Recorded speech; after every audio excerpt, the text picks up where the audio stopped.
So this week we had an RTV, or a Reverse the Verse, subscriber edition. This is solely for subscribers to ask questions and get the answers they want. Before Chris Roberts arrived, they had a few questions. The first one being about the SideTac HOTAS, and it says they are still waiting on a prototype, so they're not starting orders yet. Why haven't we heard any more about the Orion lately? They said the concept work is done, they are just waiting on tech assets to free up. A small mining ship will be coming, so they're thinking about mining a lot. And the next concept sale will be the small MISC mining ship. They have a name for it, but they just cannot let us know yet. And the final question before Chris got there was will the flyable Starfarer be a loaner of other big ships like the Banu Merchantman? And they say yes, they just have to go through and figure out which ships it would replace. Also, just so you know, they've put a Starfarer into everyone's hangars for 2 days. So this is the reason why I'm bringing this today, rather than wait until Star Citizen Sunday, because by then they'll have gone again. So jump into your hangars if you want to check out the Starfarer and see all the incredible work the UK office has done. So at this point, Chris Roberts arrived, who is obviously the founder, the CEO of Cloud Imperium Games, and they gave him a bit of a question and answer round. Lots of information coming. So to start off with, they say, any news about the new holo table? As we know, it's a pile of crap at the moment. They say they are working on a whole new bunch of UI. It's held up by persistence. The beginning of the persistence will be in 2.4. This is the foundations. 2.5 will have it more fleshed out. They want to move the sort of holo table stuff more to your mobiGlas. So rather than having to keep going back to your hangar to swap things out, which doesn't really work anyway, they want you to use your mobiGlas. As they said, the beginnings will be in 2.4, and you'll have the ability from the sort of space stations to use your mobiGlas and never have to leave the base game to swap things out, which is very, very cool and so much better than the way it is at the moment. So after this, Chris kind of just went on to explain about persistence, what we can expect, when it's supposed to be coming. Now, persistence is the ability for your inventory and your ship's inventory and everything that you own to persist beyond your game session. So currently, you log into a game, your ship gets damaged, you shoot all your weapons off, or you take someone else's ship. When you log out, that gets reset, you jump back in again, it's all back to the square one again. When 2.4 drops, it will bring the first step. So your inventory, your ship loadout, etc. will persist through game sessions and not reset itself every time you relog into the game again. It won't be everything in 2.4, there's just the first iteration. They'll have something called Alpha UEC. UEC is the United Earth credits, this is the in-game currency. There'll be an alpha version of that for the initial period, so you can do missions and earn some money. The Web Voyager Direct Store, which is where you would buy your weapons and so forth from, will be gone, and it will all be through the game, so you'll visit shops and buy things through there.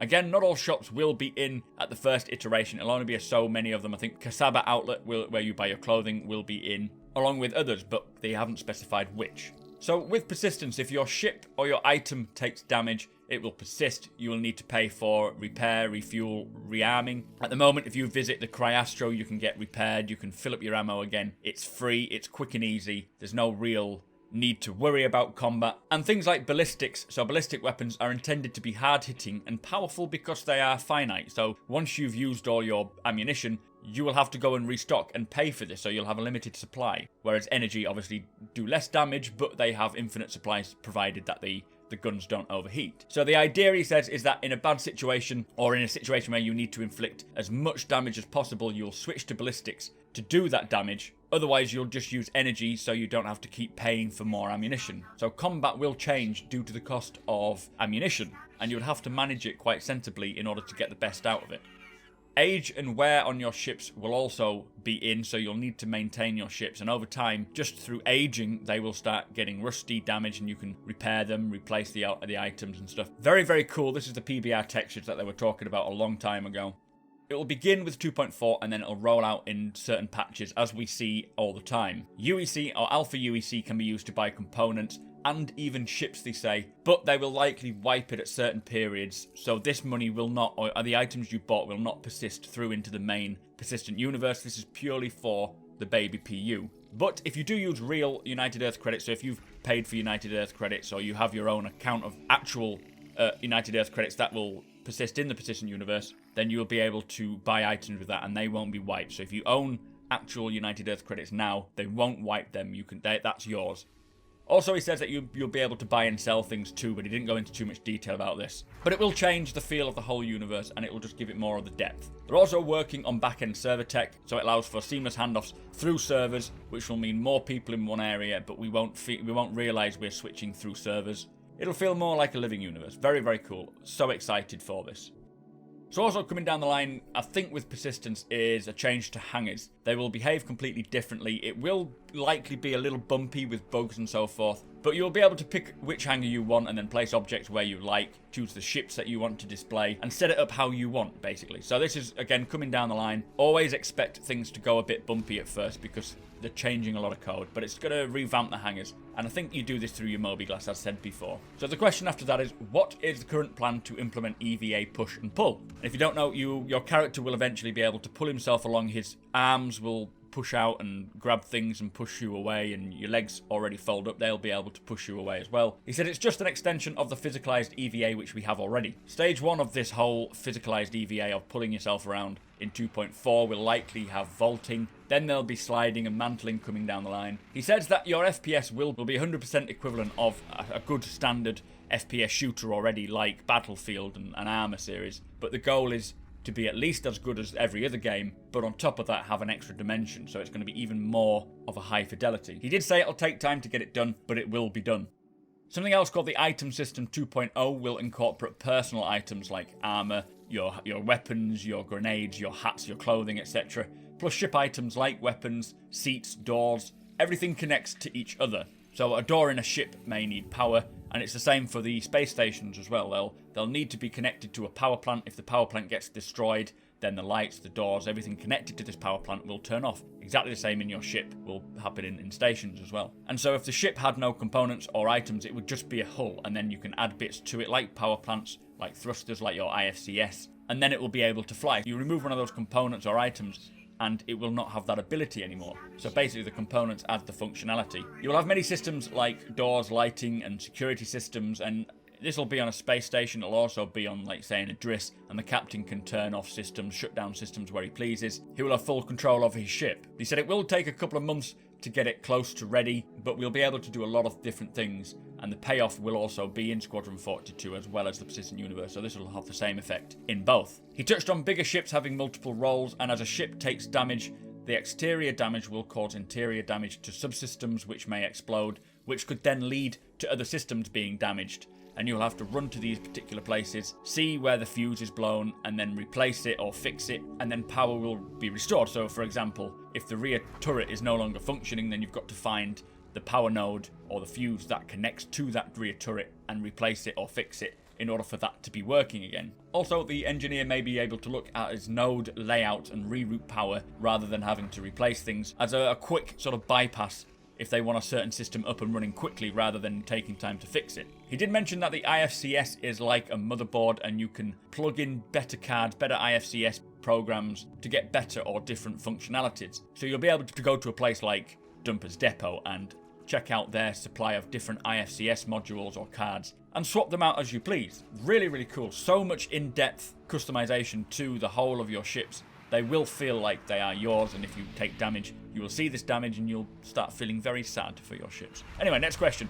What are the short-term plans to deal with server desync? As we know, it's currently a big deal. They say they are trying to address them. Part of the issue is the server and client don't run at the same frame rates. They are trying to fix the server behavior, so they're looking into different ways to optimize it.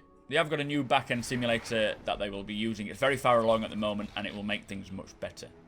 Next question, will procedural tech ever be used for anything other than planets? And Chris says that currently it's used for what they call planetoids, so it works for spherical objects. The debut that they show us will feature two things, the first one being a landing area, and the second will be the first mining mineral collection. So basically you'll fly around scanning for where minerals are located, and then you'll go down and harvest them, and eventually take them back to sell. He said it's not too far away, and this is probably why the next ship is, in concept, is the mining ship. They're going to really get this ship pushed out, I would have thought, as quick as possible. So it's coming to concept sale soon, but I wouldn't have thought it would take more than a few months to get it properly implemented, because they need to work on this mining mechanic.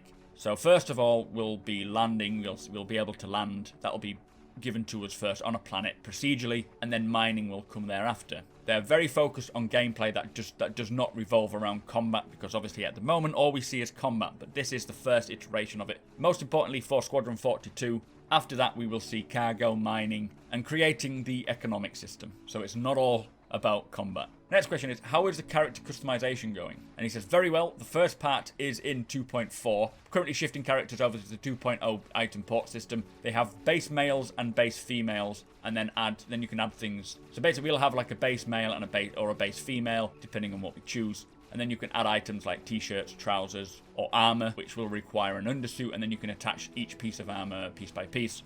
In the beginning, they'll have a set amount of shirts and jackets and so forth with variable colors. Face customization is a little further away. First of all, they have like 16 NPC archetypes, 8 male, 8 female. You will be able to choose one. This may not be in 2.4, but later on, each type's sort of facial features can be messed with. You can have a bigger nose, hair, different eye color, etc. The final stage is to be able to move the geometry of the face around, and then eventually you'll be able to pay someone in the verse to have your face redone via surgery. He also touched on the start of Squadron 42. The way it's going to work is that you will be horribly burnt in the opening scenes of Squadron 42, in which you get the chance then to choose your face using the surgery that they'll have in the verse, which is a good way of getting you looking how you want to be. Also, they will debut a new spacesuit for 2.4. Currently, everyone is in the old light marine outfit, which is not even close to the fidelity of what they want. He said it's a whole level beyond what we have seen, so that's coming down the line. Very excited. 2.4, we'll be able to see the new spacesuit. Much hype.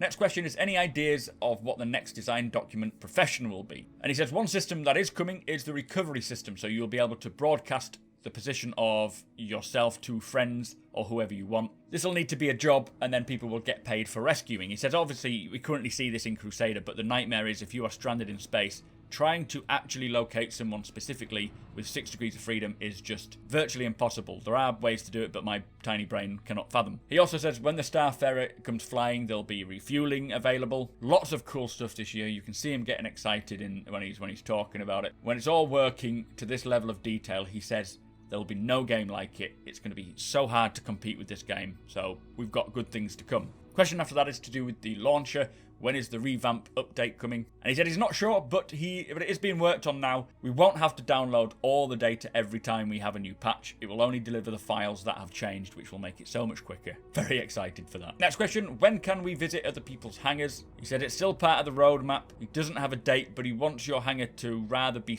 in Stanton rather than have a loading screen and have to keep going back in and out to it. He says he'll have to speak to Tony Zurovec about it first, so we'll have to wait and see on that one. But he did say that they will never stop developing this game. Things like graphics and all the new systems and everything will be constantly updated as tech gets updated. So it's not just going to be, let's launch this game, here you go. A few years down the line, let's make a sequel. It's going to be a constant iteration of this game. If they can get better graphics, they will push those better graphics to us. And it'll just keep going for years and years to come. 10 years lifespan, which is what he said to start with, I think is an understatement. I honestly think it's going to be at least 20, if not infinite. Next question, when can we have lockable doors? Very important question, especially in Crusader now. He said it's not too far away, but it's not likely to be 2.4 or 2.5, possibly 2.6. When in large ships, persistence is important, as you can obviously get ships that way. You can steal people's ships, so locking doors is equally important for the people who own the ships. You will need to either hack the door or use explosives, which is very, very interesting. When the item system is in, then doors can talk to each other and to other components like power plants, and then you can implement security and security states and so forth to help with this. It's all pretty much waiting on the item 2.0 system, which is in the near future. So last question, is there any updates on the ship decoration system, for example painting or the interiors? And he says the paint system is lower priority. They would rather get the base systems in first, and then eventually you'll be able to customize it like your hangar. So you'll be able to place a couch or a picture here or not. Externally, you'll be able to place decals and have your name on your ship. So we've all got to start thinking about names for our ships. But he thinks you're likely to possibly just be able to change the primary and secondary colours. It's very complicated on big ships, so they may restrict it to just primary, secondary colours and then decals, so you won't be able to have crazy mixes of colours. Pirate ships at the moment do have different liveries. They will implement various skins which were pledged on earlier on in the year, or earlier on in development. But he says people would rather have cargo and mining in before painting. It's the same for virtual reality. He says the engineers who would work on VR are currently working on things like procedural planets. So obviously the priority is to get that done first, and then VR will be looked at later on. Anyway, on a final note, as I mentioned before, the Starfarer is in hangar for everyone. They have had internal flights with the staff, and they have been trying to board it, and it's very, very cool. It can't be that far off. But anyway, that was Reverse the Verse, the subscriber special with Chris Roberts. Really Really cool. So much information was brought out of this. It's just hyped me up even more than I was before, if that's even possible. Let me know your thoughts. What are you excited for? What are you sort of concerned about? Let's get the conversations rolling.